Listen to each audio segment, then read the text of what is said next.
And when you have people come to you as a practitioner, just give us a little tidbit about what would happen when somebody would come to you, and how would you help them, assist them to go back in the Akashic Records as a practitioner?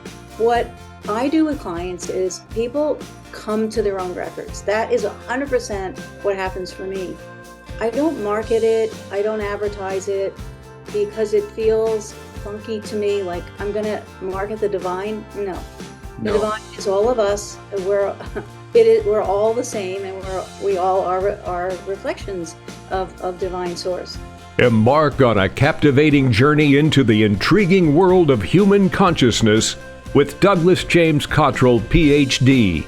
Douglas and our diverse range of guests delve deep into the mind, illuminating our limitless potential. Engage in profound dialogues that pave the way for personal growth and uncover the hidden power of your consciousness. Your journey towards personal growth continues here. Now, here is Douglas.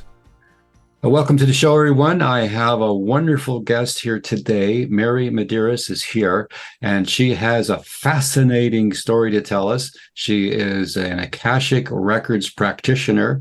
She is at the advanced level, and boy, has she got some information for you. Mary, welcome to the show. It's great to see you today. What's in the Akashic? Tell us a little bit about yourself today. Okay, thank you for having me. This is very It's exciting. my pleasure. My pleasure. Yeah, I always love the opportunity to share. I like to call it the juice of this amazing resource that we all have, that I've been honored to have tapped into and to be working in. It's very exciting, and it's life-changing in a really good way. Actually, it changes our lives in a way that is more of who we are. I'll just say that. So, in a nutshell, I began my career. I'll start with my career working in television and at the television networks, NBC, ABC, CBS, and I worked my way up to director, television director. And then I was working on soap operas on the East and West Coast. Wow. And so I had a long career, many years doing that, news and sports and soap operas. And then it began to shift. I'll just say that. What started to happen was, now I know, a gift, which was that the soaps began to go off the air, as many of your viewers and listeners will know. When I began, there were 15 soap operas, and there are now only 4. And I began around 1980 when I started working. Anyways, in that arena. Anyway, so as they were dwindling and going off the air, I was rethinking my life, I would say, and pondering, wondering, what do I do? And I certainly could have, as a director, moved into nighttime television, things like that. But then a really remarkable thing happened. I was brought to the awareness of the Akashic Records through a book that was actually sitting on a shelf above my head in a metaphysical bookstore. I was always following metaphysical things. I'll say that, the Eckhart Tolles and the usual suspects in metaphysical and spiritual world, in our world. And so, there I was, and there was this book, and it was How to Read Your Akashic Records. Now, I had also, before that point, had a psychic reading with a wonderful woman out here in California, and she saw a being over my shoulder and said, "There's this dude." She called him a dude over your shoulder, and he oversees your Akashic Records. And I asked her, "What are those?" I didn't know, and she said, "I don't know, but that's what he says he does." My goodness. He's with you your whole life, and he's still with you. There was also more to that being who's with me. It was something about him translating sacred geometry into creative ideas that come into me. And my whole life, when I would have creative ideas, I always felt in my work, they were not coming from inside me this way, they were coming in. And so that just validated that, right? And then it was the second sign was the book on the shelf. And so that I you read the already book. had purchased and put on the shelf years before or time before, sitting there Oh, right, buried right, treasure. Yeah, yeah. I love it. right. So I knew, I just knew it. I was like, okay, I need to pay attention to this. And I did. And I was so happy I did, because it was How to Read Your Akashic Records by Linda Howe, who I wound up studying with. She has the Center for Akashic Studies out of Chicago. And I Hmm. did a series of classes. And it was so, I came home. It felt like I was home. And I knew it. I was hearing blocks of thought that were not my own, that were amazing um, ideas and information about not just the issues we deal with as humans, but about the planet itself and humanity itself. And of course, it also involves the past lives, because we can access our past lives, as you know. And so this world opened up. And what's interesting, and I think this is a good thing for everyone to hear, is that many of us have grown up thinking no pain, no gain. Like if something's easy, then it can't be real, or you can't do your career, have a career at it. And that's farthest from true. It was so easy for me to access the records that I questioned it. I had doubt, like, is this real? And so that was my beginnings with working in the records. I started doing this in 2008. And the more and more that I opened the records mostly of myself, and worked on my own past wounds and my own past lives, because as a practitioner, we don't want to come to the table and be working with someone if we've got some, creepy crawler things from our past. We have to really be clear and stay grounded. So I took that very seriously. So that's, and now what's happened is my entertainment aspect of my life has come back into and blended in with the records, in the way that the records inform how I write. I'm now writing, and I'm writing screenplays and a series. I have a teen series that is out there now being pitched, and that opened up. And the reason it opened up for me is because that is part of my soul's journey. My soul's choice was to use the power of storytelling, I'll say, in the way that I'm doing it now. I just hadn't come to it. Once I started opening my records reflected back to me what I'm here for. It's a remembering. And when we're in our records and we access that information, we just get ahas over and over again. It's just resonation. It's like, yes, right. And so that's how then I became a writer, and I'm still a director. So my work has blossomed, I'll say, from the inside out, from my work in the records. It's a pretty amazing tool. Well, having some experience in the same areas, I'm listening to you as I have many people who have come to their destiny, if I can call it that. Mm-hmm. Is that first they develop one career in the world intellectually, and your career is remarkable. You have several awards, and people can go to your website, and I'll get you to mention that in a minute, and they can find out just how successful you were in your life. And at those times, the competition was fierce. I'm sure you were young and creative and all those things that gave you that drive, but you had to have the smarts, the talent, the ability, and creativity. And then that part in everybody's life, it's kind of like, as you said it, there was a change coming up and you said, what am I going to do now? And then you have one experience that changes your whole life. And while you're going through that experience, you don't know it until you look back. And that person saying, there's a dude over your shoulder, and he's saying some word, term, something that you've never heard of before. And even this intuitive lady said she didn't quite know what that was herself. She ought to have known, in my opinion, but that's beside the point. She's in the field.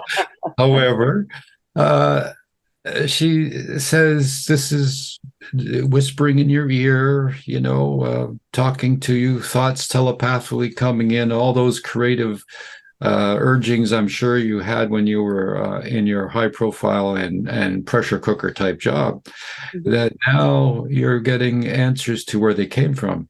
And then this whole idea, this is the second part, is that you develop this other career, other interest, and then you blend the two. Yes. That when I've seen this over and over and over again in people's careers, including my own, developing one in printing and pressing and newspapers, and then writing books myself, and what I do now as a counselor. But it was something happened, my life changed, your life changed, and it's going on, and we're kind of like, if you might agree, going through the motions, like we're in la la land until we get through the transition point from here to there. Yeah. But then you took it one step further and you became and please explain this to my friends all over the world who are listening to this, because this is an international program. You came to be an Akashic Records practitioner, helping people. And I think I'll add to what you said is that I found that when I realized there were these heavens or these dimensions above, I said, there really is a God out there. I mean, I got it. And then from that moment on, there was no question. There was no, there were some, wonderings about my passing, but there was no doubt that my soul was going to live forever. And all those little blanks were filled in for me. Now, this is all about you, not me, but I think we've shared some of those steps. And when you have people come to you as a practitioner, just give us a little tidbit about what would happen when somebody would come to you, and how would you help them, assist them to go back in the Akashic Records as a practitioner, as an advanced practitioner? Well, the first thing I want to say is the records are available to anyone. They've been around since the beginning of time.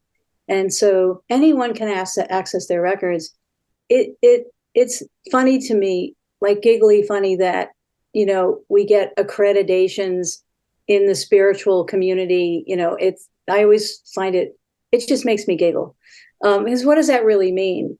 Well, what it really means for me is that I spent time with someone who teaches about the records, lots of time. And I spent lots of time opening my own records within that sort of, they weren't classes, they're sort of like workshops over and over and over again.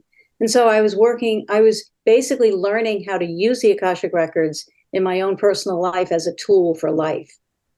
And, it helps to have somebody that has done it already for many, many, many years. And anyway, so that's, accreditation. What does that really mean? It just means I did it over and over and over and over again under someone who's done it more times than I have, as a mentor. And so I just wanted to make that clear. So anyone, just like I did, they don't have to get hit in the head with a book. They can just go get a book on the Akashic Records and tap in. What I do with clients is people come to their own records. That is 100% what happens for me. I don't market it. I don't advertise it because it feels funky to me. Like I'm going to market the divine. No, the divine is all of us. We're all the same, and we all are reflections of divine source. So it's fascinating to me who winds up coming to me for records readings. And what usually happens is, I use a sacred prayer with the permission of the client to open up their records. And they're usually coming for clarity. They're stuck. They want, 100% of the time, they don't even realize that they're simply coming to remember who they are and why they're here. That's really it.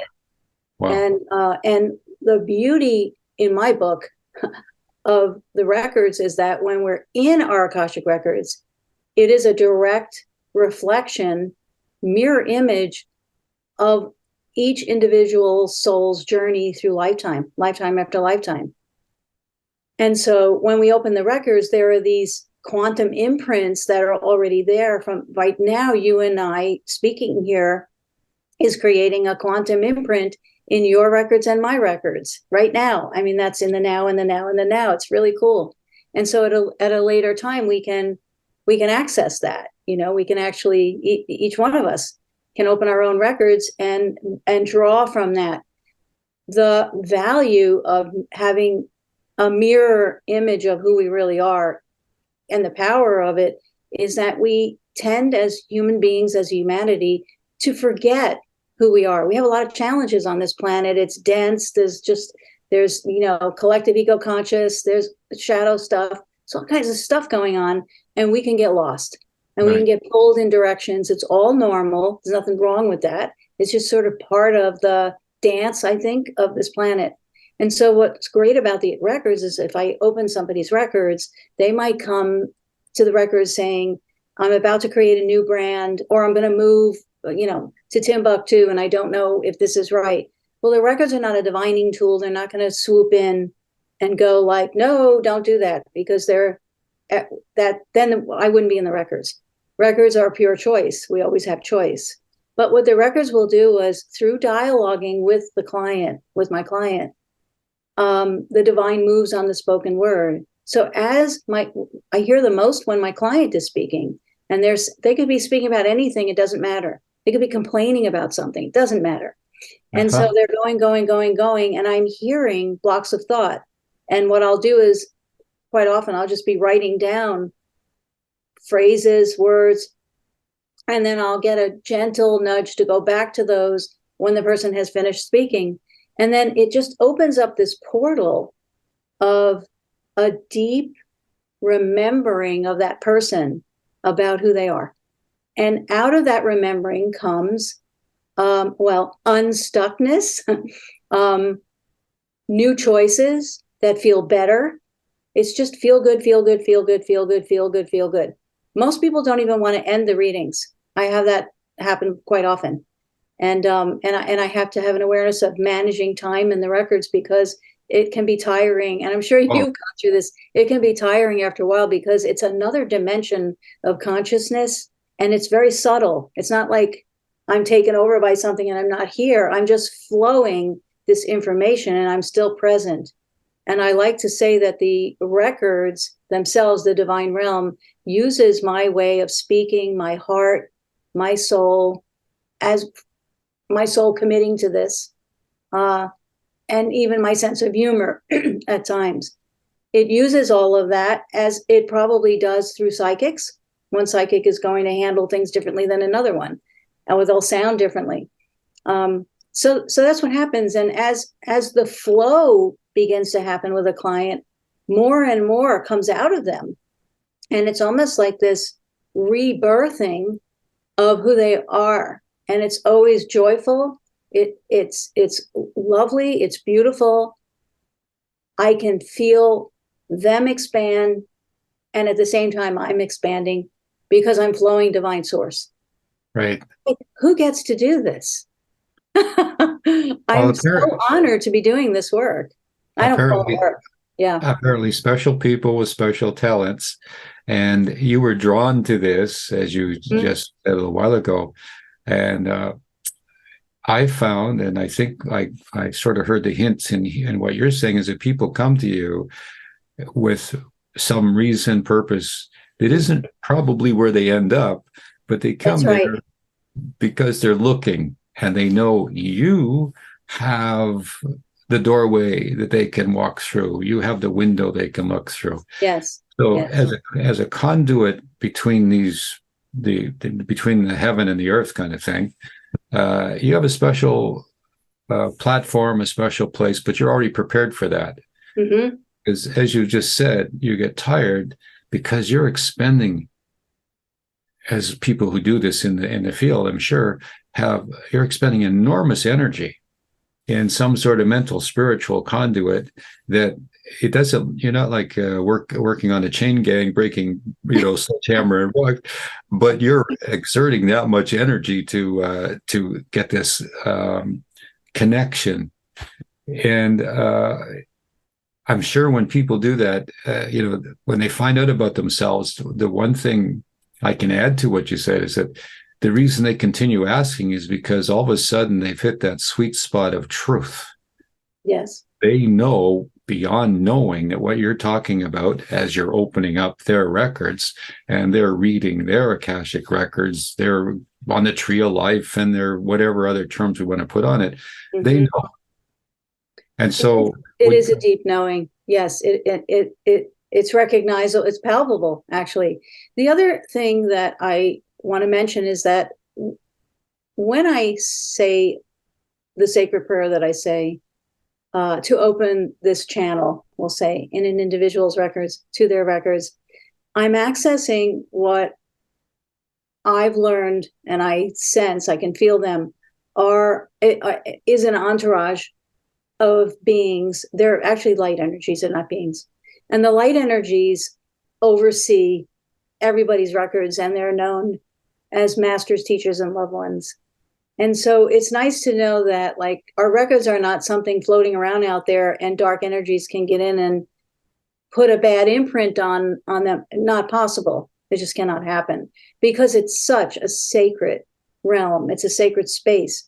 And so I'm calling forth those masters, teachers, and loved ones using the person's name, their legal name, because that's how they're known in the ethers, let's say, I guess, and on our world. And so by calling their name out in prayer and summoning basically these light energies, they're there. And part of that entourage, the loved ones, can be or are those that the person whose records we're in, those loved ones of that person who are on the other side now, who have passed over. And it can be anything where love was exchanged, right? Any love person, friends, family, it doesn't need to be just family or close relationships. They're on the other side and they're holding the integrity of that person's Akash. And it's really beautiful because often I will feel an energy.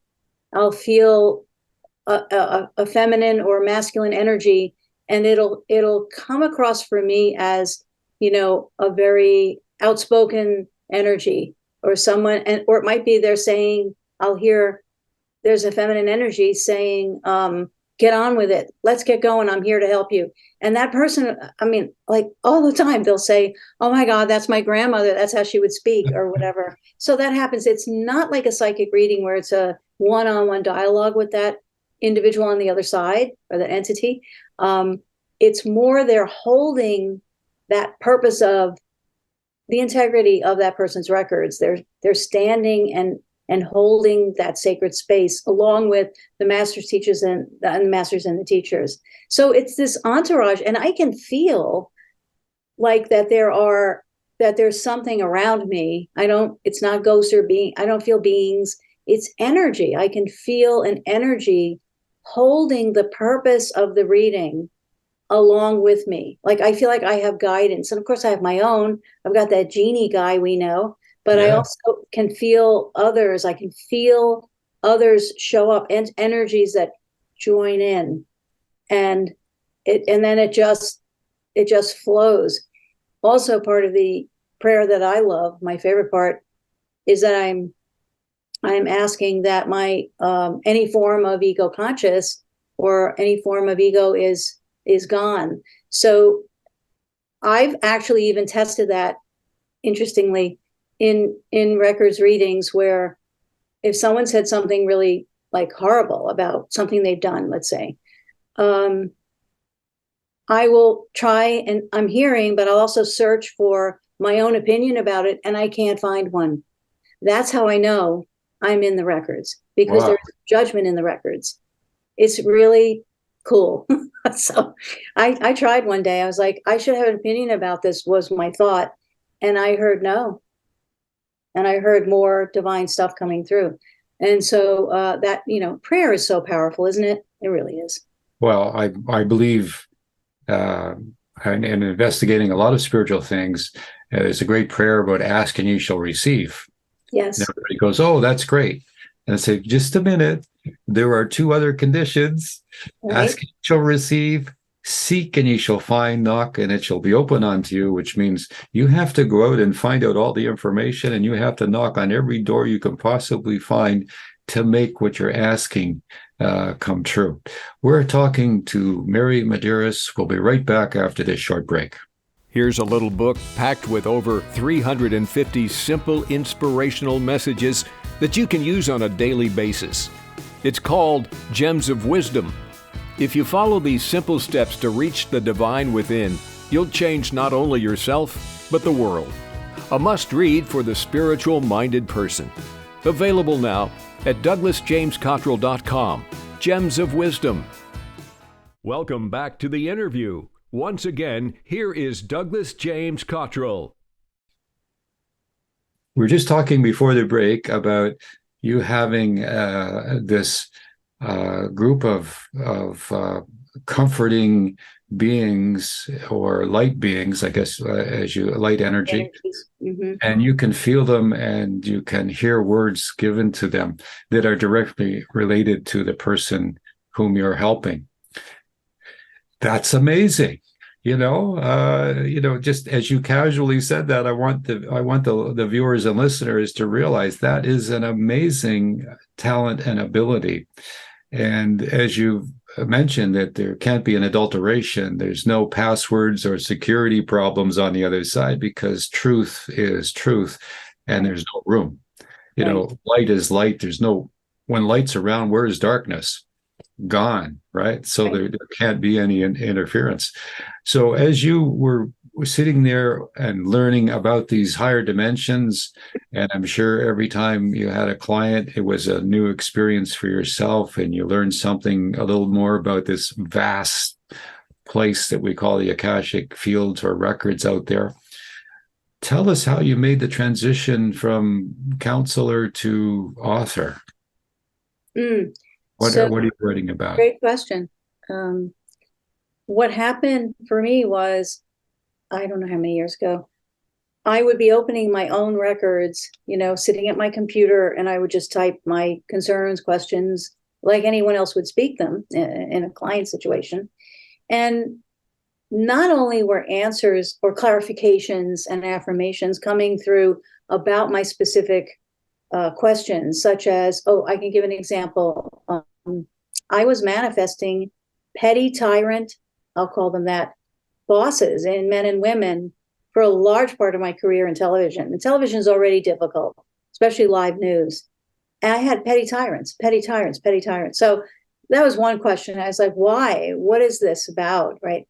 When I would receive, and I'd hear and then type out blocks of thought, as I do, the same thing as with clients, and then they would impart more. It would turn into, and in humanity, there is this blah, blah, blah, blah. And on the planet, blah, blah, blah, blah. And quantum conversations that were further than, it's almost like my question about myself triggered this other information that was flowing through. I imagine that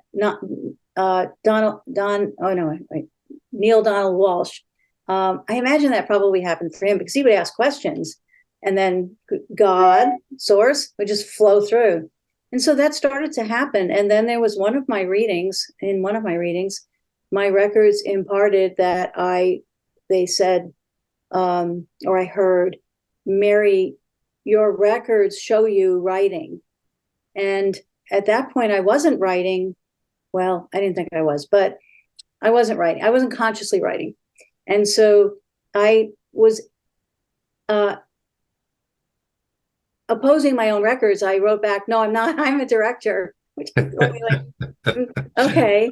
That little ego mind gets in the way. Yeah, really. Like, no, I'm not. I'm telling my own Akashic realm that is the reflection of me. But anyway, that's the human part of me that I think makes people feel so comfortable when they work with me, because I'm a very rooted in earth person at the same time that I'm doing all this other stuff. So I kept going, no. And then what they said was, this was a specific reading that I remembered, and I have it written. And what I heard was, no, you're a writer, Mary, and you're going to be writing books. And they imparted to me 3 books that I would be writing on the Akashic records. And so I just, let that go. and I didn't resist it. And I remembered walking around in my life kind of going, well, I'm not a writer.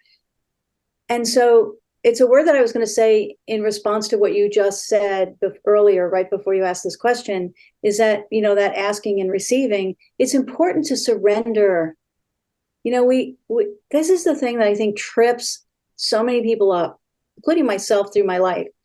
Surrendering doesn't mean letting go of the dream or letting go of the thing that you want or whatever. It just means that, we're asking out there, whether it's archangels, God, source, whoever it is, or our loved ones on the other side, we ask, but then we've got to surrender for it to happen. In other words, we can't keep holding on to all the reasons and ways it's going to happen. So I hadn't surrendered yet. And I remembered just this sense that I had at some point, not too long after that reading. And I thought, okay, I'm just going to let go. I'm just going to just let go of it all and not think about it, whatever. And I was offered an opportunity and paid to write a screenplay. So it just came and landed. And it's fantastic. How it's when we surrender. And so and then I opened my records and about this, and my records said, we're with you. We are you. We are always with you. We are the divine aspect of you. You are us. We are you. So you can call out. You can open your records while you're writing. I thought, oh my gosh, that's great. And I did. And so I also heard, you already know this. And then I remembered that when I was directing, I had taken, I think, 4 times in New York and Los Angeles weekend workshops with the number one guru screenwriting guy, Robert McKee. And I forgot I had done that because I thought I was doing that to become a better director. It's so interesting there's that cosmos again. Exactly. And so when the record said, you already know this, because I thought, format and this and that, and act 1, 2, 3, what do I do? And then I remembered, and I went into my books, and I had Robert McKee's books on story and everything. And I was like, I already knew it. And so it flowed. And so there's an example of, I'm getting chills as I speak this. When we access our records that show us, they're just reminding us of the choices that we already made to come and incarnate at this time, okay? Using past lives as well. But if we just listen, we're listening to ourselves. So it's not some, genie in a bottle popping out. Nothing against my genie guy, but it's not some big thing out there that's saying you must this and that. That's the old paradigm of religions and things like that. It's not really what life is about. Life is about we have aspects of ourselves that are in each other and in the planet and out there. And so in multi dimensions, and we can just pull in reflections of ourselves in so many ways. And the Akashic Records is a really cool way to do it, because it really is that imprint of our soul, lifetime after lifetime. And another really trippy, fun thing, I'm saying trippy because it's just so fun, is that we know that since science and spirituality have come together, they're shaking hands now. So we know Dr. Bruce Lipton talks about this, but we know that the energy never dies. We know that. It's physics now, we know. Quantum physics is huge. And so energy doesn't die. We also know that DNA is energy. Mm-hmm. So what the records bring in very often with clients of mine is, if we look at a past life, they don't care about time because there is no time. So I don't get 1800s and long dresses. I don't get that. I get the essence of that soul in a particular time that's not now, we'll say. We have to use our human words to try and impart thoughts. But anyway, what we can do is the DNA of every lifetime that we've lived is still with us, the energy of the DNA. So we have the opportunity. A lot of people get tripped. They're just sort of, they have question marks about this. They're like, really? For example, if somebody had a past life and there was no cancer, some past life there was no disease, let's just say. In this lifetime, if they get a diagnosis of cancer, their DNA holds the energy of no cancer. It didn't die. It's still there. And so there's an opportunity for us to just intend forward that energy of no cancer, and there will be no cancer. Mm-hmm. And these are the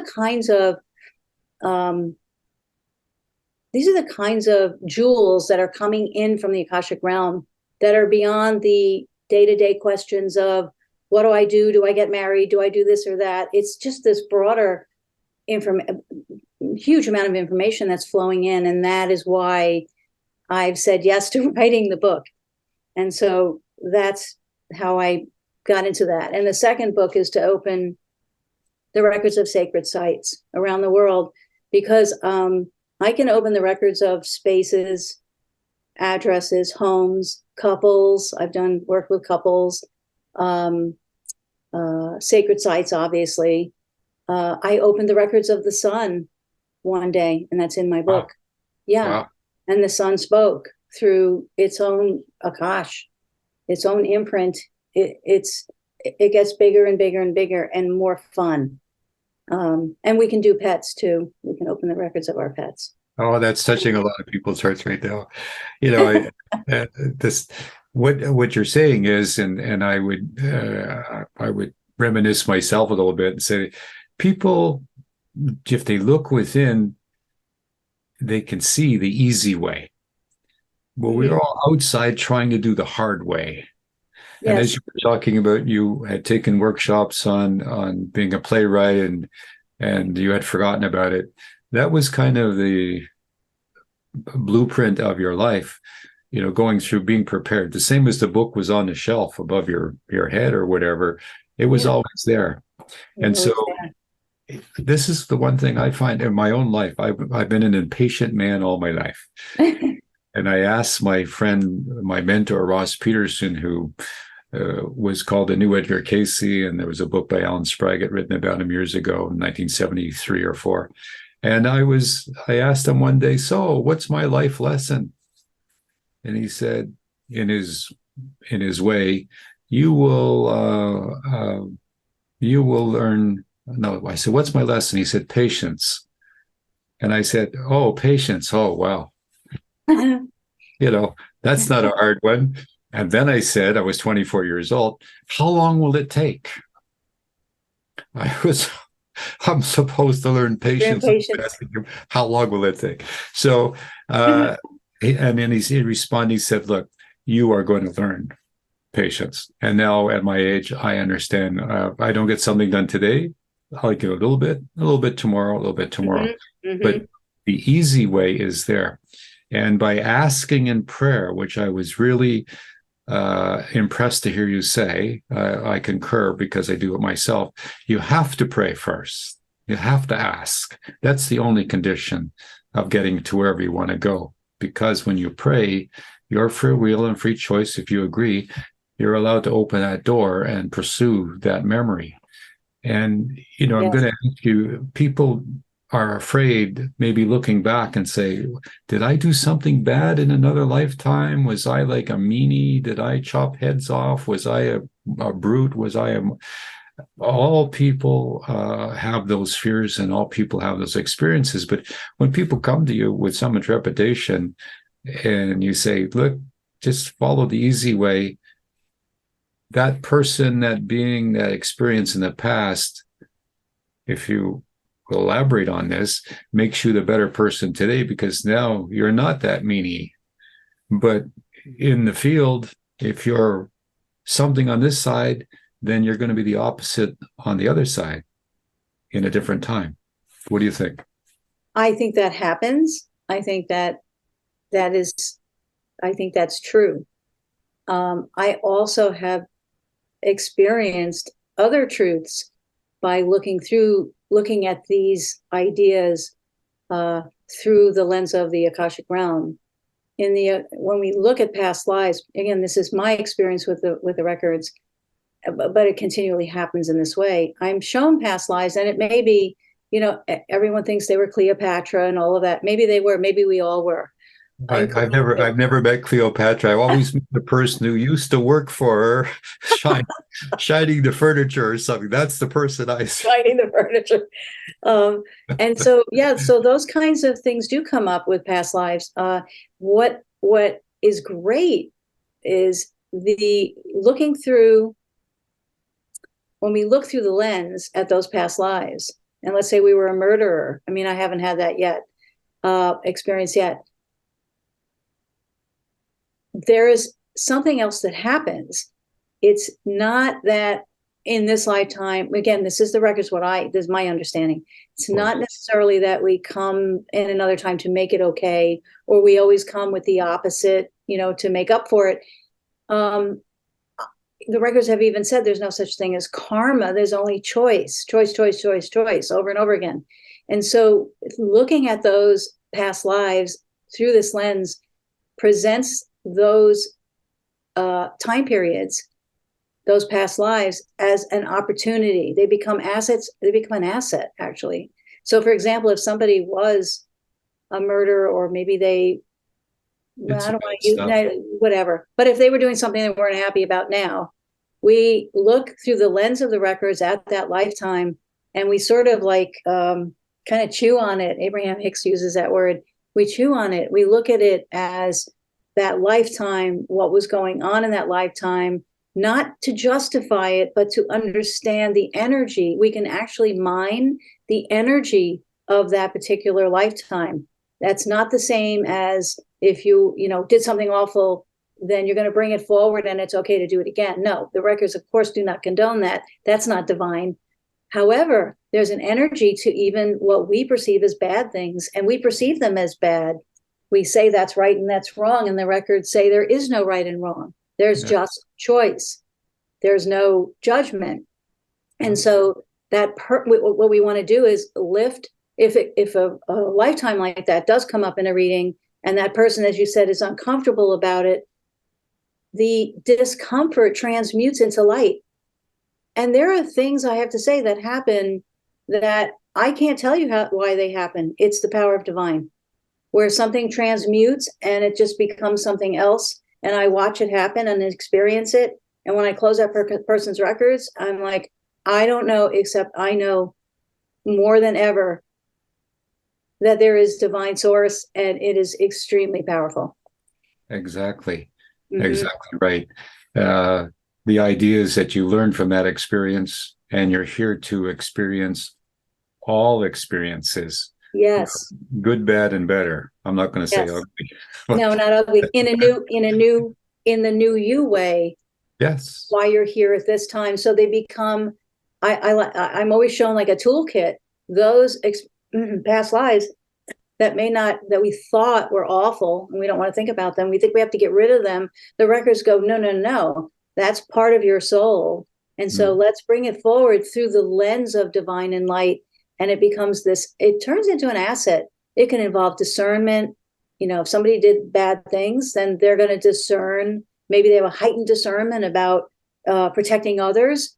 They can see before others are hurt, and that they wouldn't have that asset if they hadn't experienced, and had that lifetime of whatever happened to them or whatever they did. So it's just freeing. It's so freeing. That's a really good explanation. And, people as they look at their life and they come to see you and they read your books, you've got a book out there or two. What that's out there? My first book is not complete yet.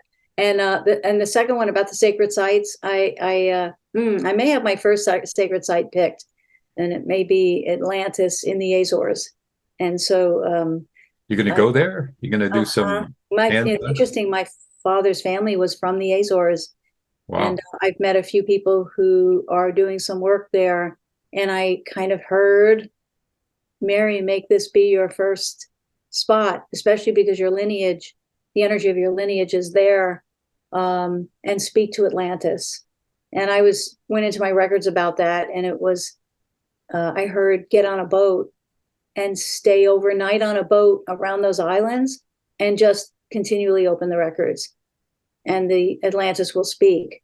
So, I mean, that's what I heard. So, Yeah, so that's planning. I have to work on that. And the first book, which is really like the let beautiful things for humanity, about all the things we struggle with. What's so interesting is when I reread anything that came through, it is as if it's right now. It's timeless.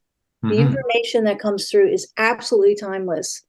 I just heard a reading that I did, and it was something I was working through myself, and I was speaking it out loud, and I just happened to find it on my computer yesterday, and it was as if I was hearing from the records right that second, right now, and it was so appropriate in the moment.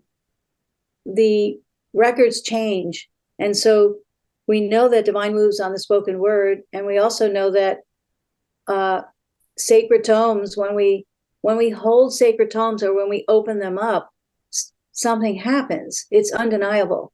And what is that? It's the energy, that quantum divine energy is still vibrating. It's still there.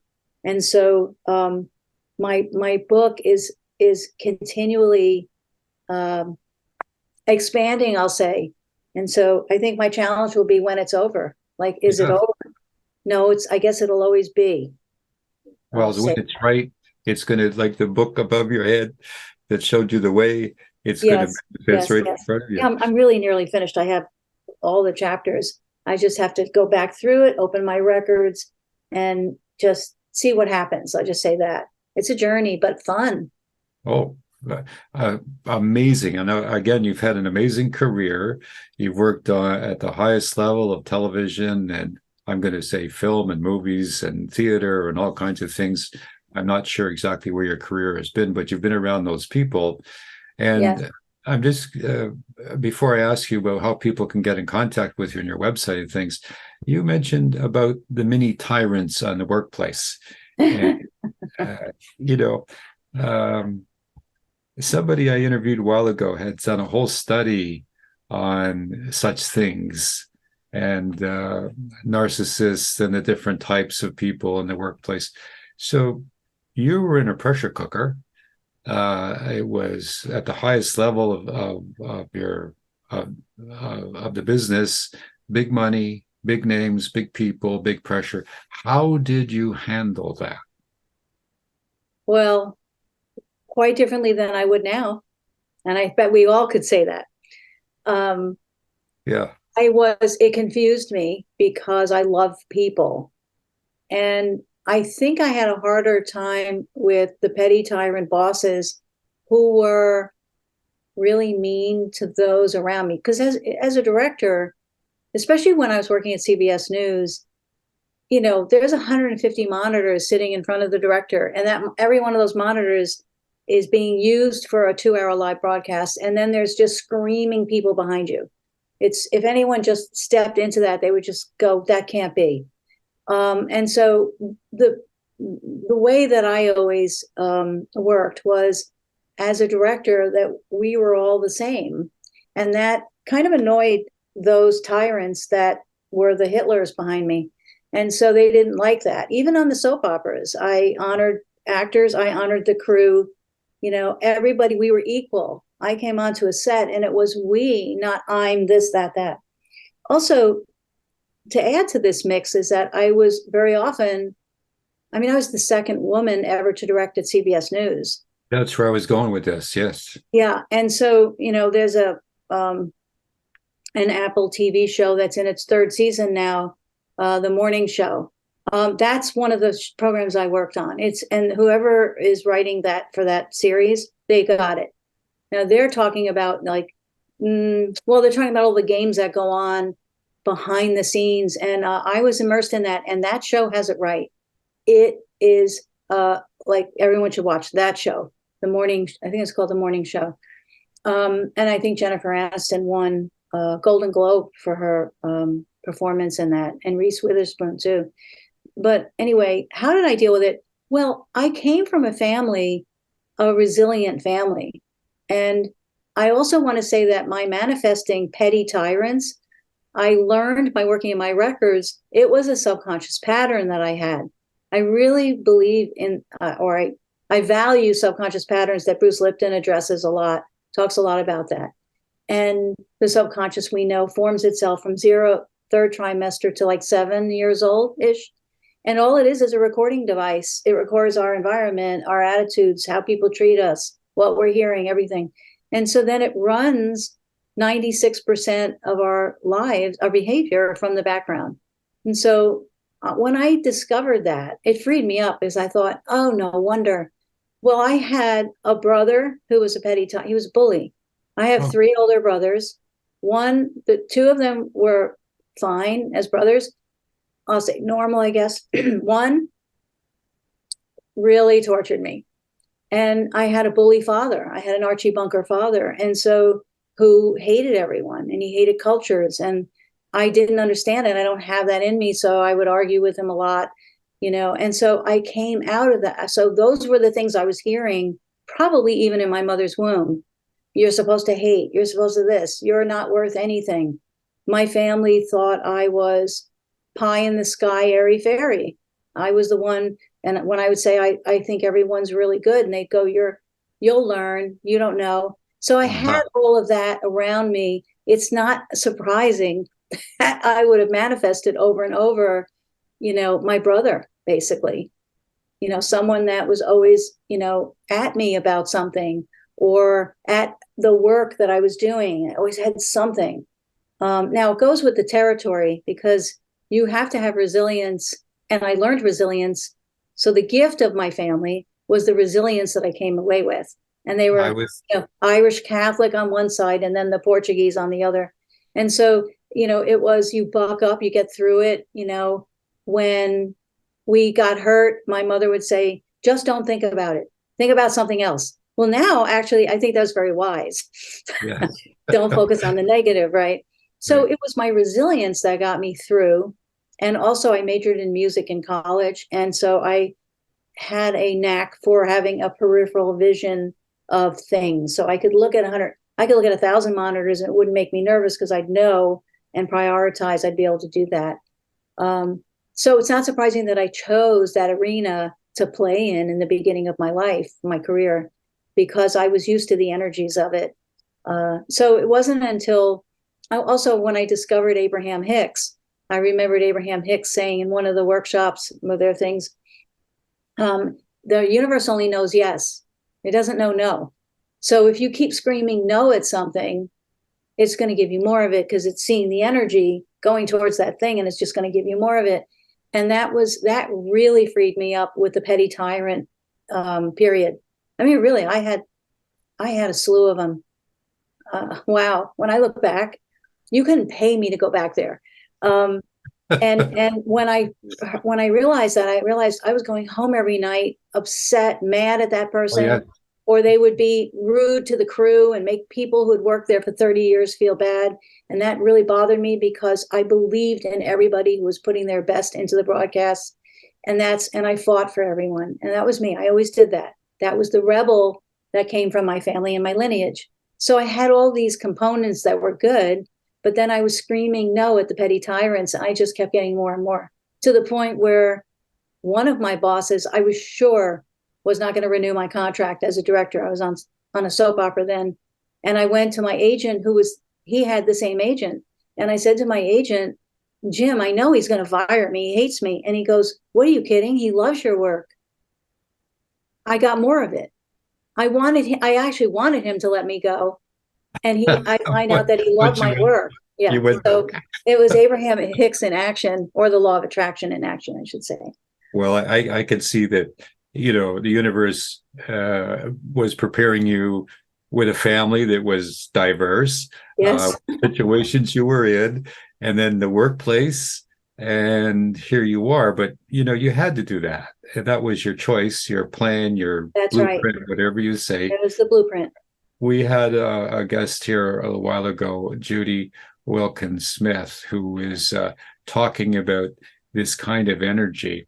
And she said, a person like you who comes into a family who has these experiences, because you're the black sheep of the family, you were parachuted into this family, in my intuition.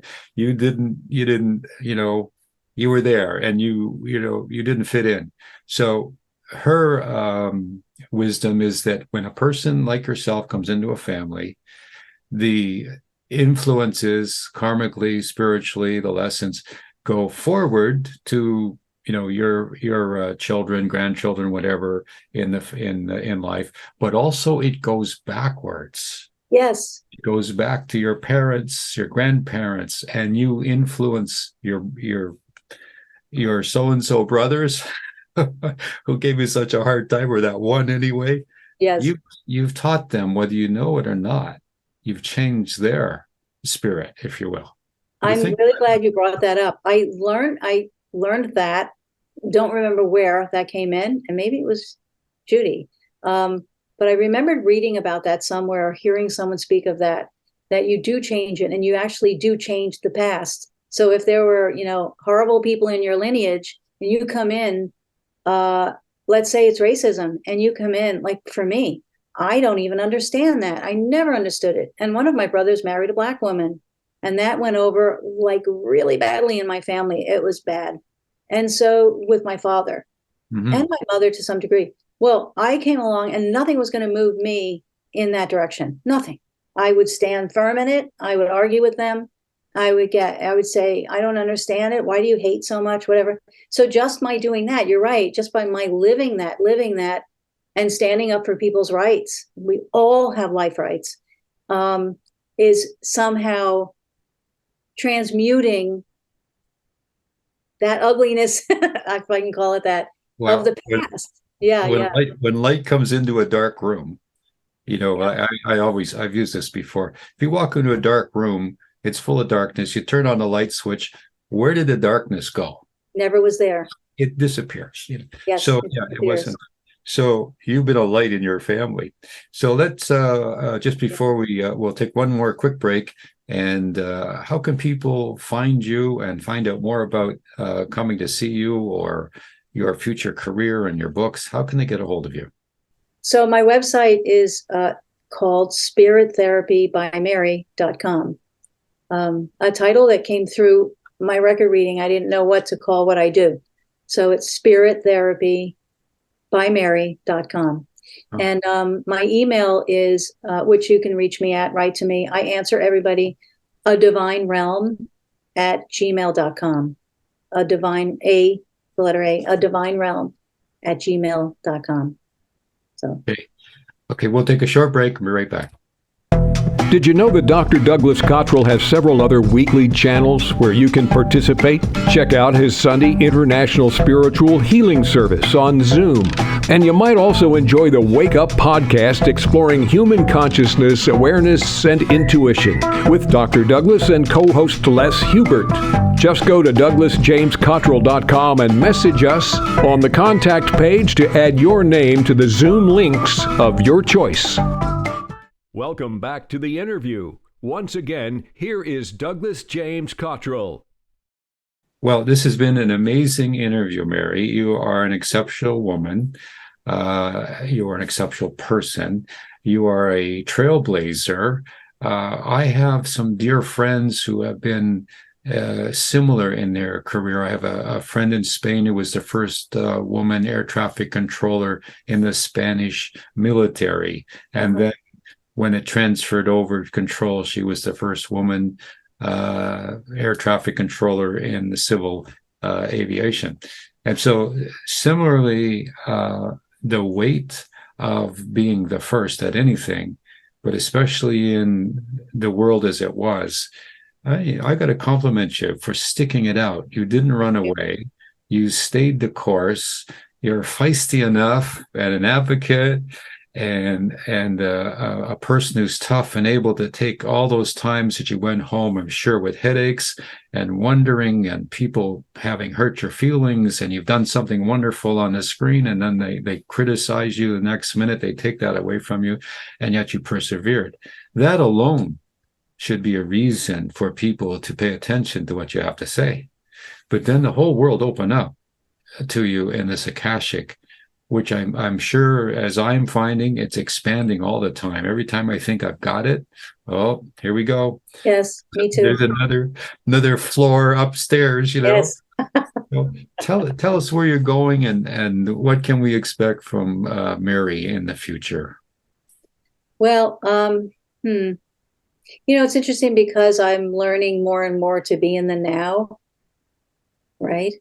And I know that the writing, there are many more stories that are in outline form that are coming through me, and I am lucky enough to understand entertainment. I understand behavior, and I understand what audiences want. I have my whole life.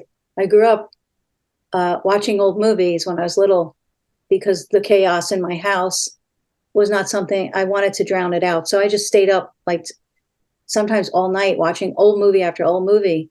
And I realize now what an asset that's been for me because I really understand story. And I also understand and can predict movies that are going to be really good at the box office and are going to win the awards. I have a game I play with myself. And usually, I'd say probably like 90% of the time I predicted it. And so for me, I know I want to keep writing, and I want to write stories that really, how you felt when you came out of E.T., the movie. I mean, people cried at E.T. because the separation and all of that, but it was about love. And the movies that stand through time and always will are going to be those kinds of movies, those beautiful movies about relationships and people and love. I never want to come out of the gate with a story going, I'm writing a story about love.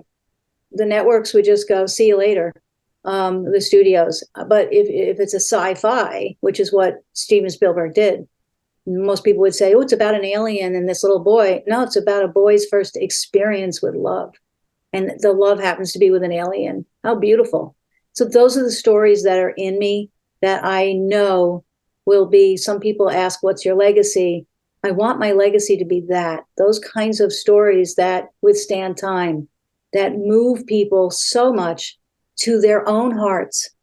It's not about it's about, you feel better about yourself when you have those kinds of experiences with story. Books too do that. Memorable books that just still stand the test of time. So there's that. And my records work, I just want more and more people to know about and experience the power of their own Akashic records. That is huge for me. And so I'm, right now it's one-on-one. It's been one-on-one, but I'm being encouraged more and more. I'm doing this with you, which is great. This is really helpful because then people will go, oh, what is that? And they'll either resonate or not, or get a book. Great, get a book on the Akashic Records, because it's such a powerful realm. And it's the existence of life itself and divinity itself. You can't get any better. I mean, that's just how I feel. It's source, and you can't get better than that, right? And so I think what I'll be doing is I'm looking into and outlining ways to reach more groups of people, maybe in workshops where we actually work with the Akashic Records more. And I'm just sort of waiting. I'm just allowing downloads for that. So that's what I'm hoping to do, to be able to speak about it more, show up more, and share about it, and share my experiences about it, write about it, and then maybe reach larger groups of people. It's really those two avenues for me, more and more of that. Okay, well, I also predict in your future that you'll be writing a movie. Oh, thank you. Yeah. I love that. It's going to be your life story. Really? Okay. Well, you don't, like all people who are pathfinders, way showers, lights coming into the world, what you have gone through in your life has been amazing. But because you've gone through it, it doesn't seem so amazing. No, it doesn't. But it is. Thank you. You were in this environment, pressure cooker, movies, television, tyrants, big money. You persisted, you continued, you started off through your family, again as a pathfinder, and enduring with the arguments, and because you knew as a child what the truth was. Yes, I did. I came in Love. knowing that. Yes, love was, this hate has to go away. So Yeah. you were in a family that had some hate. You were in an environment in New York or wherever you were. Yeah, it was New York. Mm-hmm. And then here you are, so I predict you're going to write a movie about your life, and it will be the best. Well, thank you for sharing that. I can see you with the Oscar in your hand. Oh, wow. You do see that, huh? Yeah, Mm. I wouldn't make that up. I don't flatter people. That's the truth. So anyway, we're at the end of the show. It's been wonderful. Again, my guest is Mary Madeiras, and her website is Mary. I'm sorry, I'm seeing that Oscar. My website is spirittherapybymary.com. Okay. And for that little tidbit I just gave you, I'd like to have an invitation to come sit right beside you at the theater. Okay. That's done. That's a deal. I would love that. I would love that. Okay. I love what you're doing. Thank you so much for who you are. Oh, it's my pleasure. And it's great to have wonderful guests like yourself to help lights illuminate the world to come on our international program. So thank you very much. You're welcome. Everyone, we'll be back next week, next time, with more enlightening people, wonderful guests, and intriguing stories. I'm your friend, Dr. Douglas James Cottrell. You're listening to the Global Village International programs, and we'll see you right here next time. God bless, peace, and prosperity to everyone. Here on the program, Douglas speaks with fascinating guests who share their experiences and insights. We post new videos frequently, so be sure to check back often to see who's being featured next. For more information about Douglas and the guests, check out the links in the description below. And please make sure to subscribe by hitting the subscribe button so you won't miss a single episode. It also helps boost the signal and spread the word about the show. And feel free to add your comments below. Your feedback, comments, and suggestions are what help us. And thanks for visiting.